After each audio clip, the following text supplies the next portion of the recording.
Ito guys, puntahan naman natin. Ito yung talagang isang kinakatakutan ni Sara, mga kabsat. Itong paglabas nga ng kanyang bank accounts. Sinabi na to ni Attorney Kapunan, sinabi na to ni... Ang dami na mga attorney nagsabi, pero pakinggan natin yung masasabi dito ni Badcaster, mga kabsat. This is how you ignore you.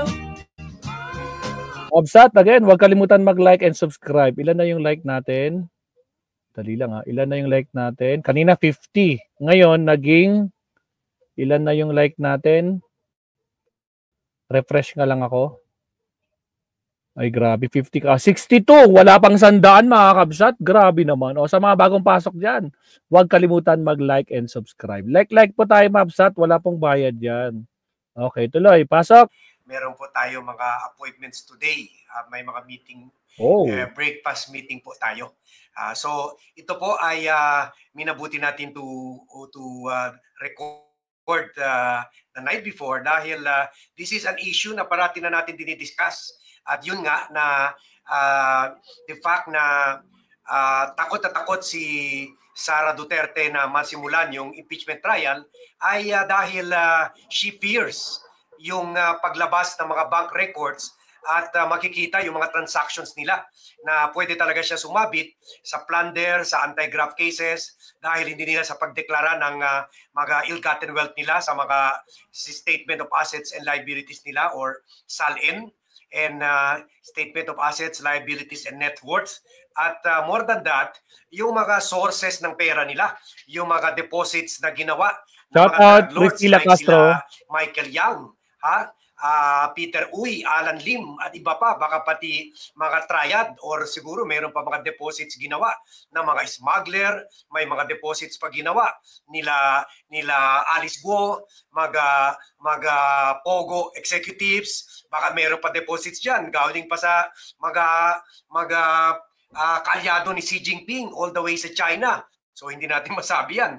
So kaya takot na takot talaga siya dyan na mapunta sa trial at kung sa trial na kasi pwede na may power na ang impeachment trial court at even mga prosecutors para hingan sa Anti-Money Laundering Council at mga bangko na ilabas yung bank records nila Sara Duterte.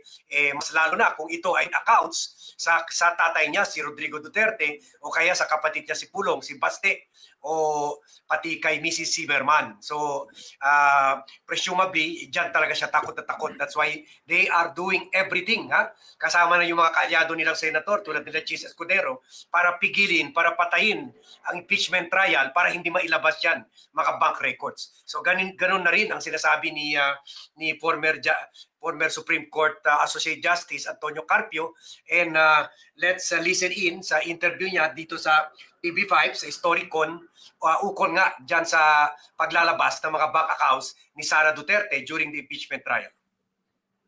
Let's bring in our first guest for today, former Supreme Court Senior Associate Justice Antonio Carpio. Justice Carpio, thank you for making time for us. Welcome back to Storycon. Thank you. Hello, Justice. Good afternoon, Justice. Si Justice Carpio pala. Justice, so you're in the headlines again today, no? For I think you gave a few interviews wherein you were quoted as saying itong the prosecution team for the impeachment of Vice President Sara Duterte has pathways for asking for her bank accounts to be opened up. I wonder if you could talk us through those again. Yes, under the bank secrecy law, bank deposits are absolutely confidential, but there are exceptions. One, when there's a written consent. Salamat, Junior's Vlog. Salamat. Third, when there is a primary case before the competent court. So, in this case, there's an impeachment case, and there's a written consent by the depositor. And second, in case of impeachment, and third, when there is a primary case before the competent court. So, in this case, there's an impeachment case. So, tatlong beses lang pwede i-waive ng bangko yung mga bank secrecy law na pinoprotekta yung mga identity ng mga depositor. Kung may written consent ng depositor, di ba? Challenge ang House, si Duterte, gawin yan during the House hearing. Although sinabi niya willing siya gawin, pero hindi niya ginawa. And then during impeachment, and also kung may bribery case. Ngayon, nasa second factor tayo, which is impeachment. Kaya pwede talaga ilabas yung mga record na yan. ng bangko. At kung sino man maglalabas ng record, hindi nila bina-violate yung bank secrecy law. Impeachment case, and so the impeachment court can grant request for subpoena duces tecum from the prosecution and order the bank to disclose the records. That's I think what's going to happen, and the presiding officer can rule on that, or the presiding officer can choose to throw the request to the body to vote by majority vote whether to grant or not. Well, I expect it to be granted, but of course it can also happen that the majority will deny, and we have a situation just like the impeachment case of former President Erap Estrada, where the second envelope was not allowed to be opened. I used to pay Midjourney monthly. Now I use this AI for a one-time cost and unlimited designs. And so the people got curious now. So that would be the consequence. So I think I think the Senate should just grant the motion so the trial can continue. You're saying that the presiding officer on his own can decide, or he can split the house, but he has the option to decide on his own. Well, yes, initially the presiding officer, if he wants, he can decide on his own. But if he decides, say, to deny, any member can ask the body to vote. A member who disagrees can ask for a vote by the body, and the issue is thrown to the body. Or the presiding officer on his own can just give it to the body directly. So delikado rin yan, considering may number sila, Sara. Baka iipitin at iipitin nila ito. Pero sa atin, di bali na. Sige, tuloy nyo lang. Ha? Basta lang, anyway, ang tao na kikilos kung iipitin at iipitin yan ng majority block nila, Sara. The bottom line, there will be a voting by the majority. Justice, on a related issue, kakasabi lang ni Senate spokesperson Tonggol na kung hindi mag-comply yung House dun sa request ng Senate, may problemang mag-proceed yung impeachment sa 20th Congress. So, ano bang tingin nyo rito? Parang pwedeng connected ito doon sa remand or referred. Diba? So, baka ganun ang argument ng Senate spokesperson dahil ang framework niya is remand. Well, the House already submitted the certification requested by the impeachment court that the one-year ban rule was not violated. Ang hindi pa nila sinasubmit, they have submitted the resolution of the House of the 20th Congress, which is now, no? Because we are now in the 20th Congress, pero hindi pa nga nagko-convene. So I expect the 20th Congress, the House, to submit that certification to renew the authority of the prosecution, because that's in the regular course of business naman. Since this is now a new Congress, the authority of the prosecutors will have to be renewed by the House. The Speaker will have to renew that authority. So that will affirm that the House is still interested to continue with the case. Justice, ang sabi ni Senator Wing Gatchalian hapon, they are expecting, kasi daw may final na motion ng defense to dismiss the case even before trial.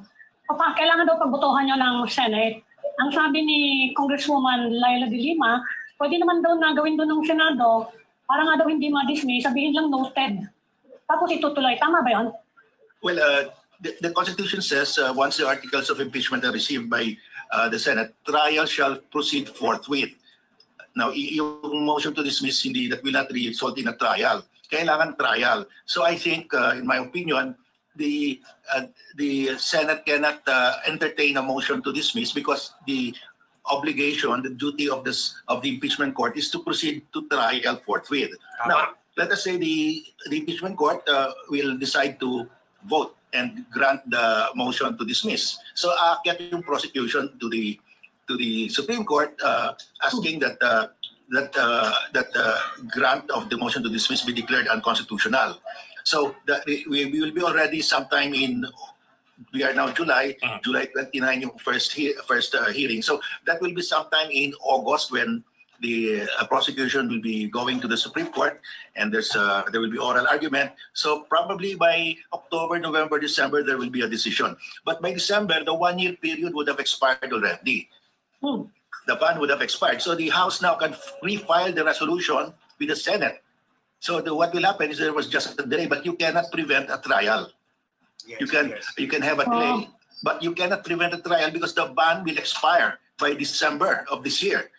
And we are already July now. Oh, malapit na. If the prosecution will go to the Supreme Court, aabot probably the Supreme Court, the earliest they can decide it is December of this year. By that time, tapos na yung 1-year ban. So whatever is the decision of the Supreme Court, yung trial. No? This is how we made our workflow better than ever with Monday.com. It gave our team one centralized workspace where we could easily manage all workflows, files, people. Balikan ko lang yung the issue about the bank records and yung possible, kasi among the things you mentioned in your previous interview was one is to the ombudsman, the other is to the impeachment court. If it's the ombudsman that does pursue a case, how does it work? Kasi you're talking about an impeachable official. Can an impeachable official be prosecuted while she's in office, even if she's not yet removed? Kasi diba, she cannot be removed by impeachment. But can she be already be prosecuted, and if it comes to that, even be jailed without being removed? Well, the Ombudsman Charter says that the Ombudsman can investigate impeachable officers for the purpose of filing an impeachment complaint. Not to file a criminal case, but to file an impeachment complaint. And since it's the House that has exclusive power to file the impeachment, so the Ombudsman will have to file its complaint with the House. Okay. Just like any other citizen. Okay, medyo nalihis na sila. Pero yun, klaro-klaro yung sinabi ni former Chief Justice na sana ito na lang i-appoint as ombudsman kasi alam na alam niya kung paano pa rin habulin si Sara Duterte. Puwera sa or paano pa rin ilabas yung mga bank records. So yan talaga ang kinatatakutan ni Sara because that hindi lang masira siya diyan sa Senate na baka yung mga senador kung makita na nila yung overwhelming ebidensya at alam nila yung taong bayan na pro-impeachment talaga at tatakbo sila for re-election, baka ilalaglag pa rin nila si Sara lalo na yung mga DDS senators na facing re-election in 2028. At also, hindi lang matadamage si Sara sa mga senator na kaalyado niya, matadamage rin siya lalo na sa mata ng tao. Kumbaga, okay, baka in the end, ma-acquit pa rin siya dahil meron siya numero at meron siya ganito. Sabi ni Cristina Conti, pwede umabot ng trilyon ang nakulimbat ng mga Duterte sa gobyerno. Pero durog na siya sa tao. Durog ngayon nga, durog na siya sa Mary Grace Piatos, durog na siya sa Show Me Ocho, lalo na kung malalabas yung record, pati baka ito mga sabungero, nagbibigay rin ito ng, admitted by Atong Ang during the height of their operation, during the Duterte administration, umaabot ng 60 billion ang gross nila every month. So hindi maliit yung mga 5 to 10 billion na inaambunan nila yung Malacanang at yung first family, di ba? Baka pati si Sara naambunan rin dito sa kwan, kaya tahimik siya dito. Kahit in the face of maraming patayan nangyari dyan ng mga sabungero, pero tahimik siya dyan. So baka pati siya, everybody happy dyan. So dyan yan, baka sa bank account rin niya napupunta yan o sa joint bank account nila ni Digong. Kaya yun talaga, takot talaga siya. Kaya the more reason mag-ingay tayo, the more reason you like this vlog and you share this vlog para sabihin natin ang kababayan natin na sige pa rin, huwag kayo tumigil sa pag-iingay kasi kung tumigil tayo, iisipin nila na pabor na tayo doon sa pagpatay ng impeachment. Ipakita pa rin natin sa social media, sa online community, sa lahat ng klase ng online sites, mag-ingay tayo at tututulan pa rin natin ito mga lahat ng ginagawa ni Sara para ikondena pa rin natin ito, ikondena natin si Chis Escudero, ikondena natin yung mga kalampagin natin yung mga senator na mga DDS para makita nila na kahit wala pang people power ngayon dahil walang Senado, wala pang session, siguro magbabalik yung tao sa mga rally-rally pagbalik na ng session. Pero sa social media, ipakita natin na buhay na buhay pa rin ang people power. So please do that. Let us do everything, at least sa social media muna ngayon, to press and to pressure our senators to push through with the impeachment trial. Tuloy ang laban, walang bibitaw. we act as one and we act aggressively in pressuring the senators para ituloy ang trial dahil we want to know kung ano ba talagang laman ng mga bank accounts ng mga Duterte at sino ba nagbibigay talaga ng pera sa kanila at saan ba sila nagnanakaw ng pera ng bayan. True kanino ba? Sino ba mga contractor, mga smuggler, mga supplier, mga drug lords, mga weteng lords, mga sabungero, masabungero lords, mga gambling lords, mga drug lords ang nagbigay ng pera sa kanila during the Duterte administration. We deserve to know, no less. We are they are indebted. They owe it to the public to let us know, and then for us to decide. No matter ma-acquit o ma-convict nila si Sara, but it is enough that we get to know the truth about the billions or trillions of bank accounts na mga stolen money, ill-gotten wealth ng mga Duterte. So yun po ang update natin sa impeachment issue, and we'll be bringing you more updates during the day. Thank you very much everyone for watching, and see you in my next vlog. Salamat, Sir Bad. Alright, so yun na nga mga kabsat, no? Wait, tanggal natin yung banner ni Sir Bad. Ayan. So, ayun nga mga kabsat, no? Talagang kapag lumabas talaga yung bank accounts na yan, alam nyo na, it's game over. Yan ang kinakatakutan kaya gusto nilang pigilan na malaman kung totoo ba itong mga nilabas ni Trillanes, di ba mga kabsat? Kaya tuloy sila sa pagpigil, sa pag-dismiss. Ang pag-dismiss ni Bato na binarabaran ni naging katawa-tawa si Bato talaga dito. Po, pinagtatawanan siya ni Senator Lacson eh. So mga kabsat, ayan po so far no ang mga latest ngayon. Pero mamaya magla-live ulit tayo. Magbre-breakfast lang ako mga kabsat. Hindi pa ako nagbre-breakfast, kinausap ko na kayo. So kita-kits tayo mamaya mga kabsat. Alright. Thank you very much. Hanggang sa muli, Maestro Paul is signing off. Kita-kits tayo. Maraming salamat po sa mga nandito mga kabsat. Siyempre, nandiyan si Auntie Babe, si Ma'am Eva, si Ma'am Jenny, si Junior's Vlog, si Sir Tony, Nilda Arceo, Infinite Stream. Sino ba nga na nandyan? Nilda Arceo, Priscilla Castro, Dennis Gordove, Kabsat Makoy, Mabel Quinjo, Romeo Barcebal. Sino pa ba ng mga nandyan? At sa lahat po, pati mga silent viewers, maraming salamat po. Maestro Paul is signing off. Hanggang sa muli, kita-kits tayo mamaya. Paalam, bye-bye.